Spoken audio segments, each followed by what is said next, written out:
Here is the Medici family tree, starting with Giovanni from the 14th century to Anna, apparently the last surviving direct descendant in the 18th century.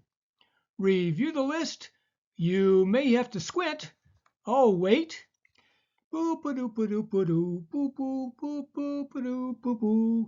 Okay, the people I'll be talking about are on the left, mainly from Lorenzo to Catherine. By the way, the list is not complete, but at least it fits on a PowerPoint page. The Medici were rich most of the time, so there are surviving paintings of almost all of them. They were, for the most part, intelligent and well educated. They made decisions for their benefit in wealth and power, with the occasional pious scholar. There were cardinals and 4 Medici popes. On to Giovanni and more. Giovanni had a couple of kids with a major line of descendants from Cosimo. Cosimo had 3 kids, with Piero the oldest and most important, although he was also known as Piero the Gouty. He essentially ruled Florence from 1464 to 69. He was succeeded by son Lorenzo, called the Magnificent. What great public relations!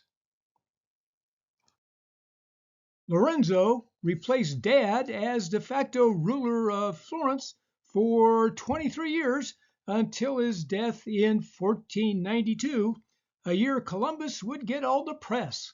He had difficulty holding on to power, including an attempted assassination and being held prisoner in Naples for several months.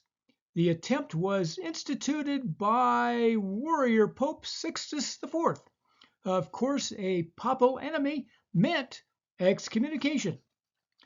Lorenzo became a good diplomat, trying to balance powers in northern Italy. However, various Medici bank branches collapsed, which gave Lorenzo financial problems, which he tried to fix with misappropriated funds. Elites do that. These events were noted by Machiavelli. We'll get to him soon.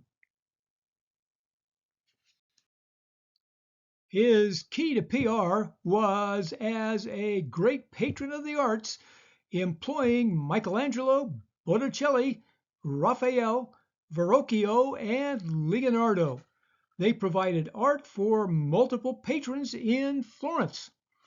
Michelangelo lived with Lorenzo for 3 years and carved several statues for the Medicis.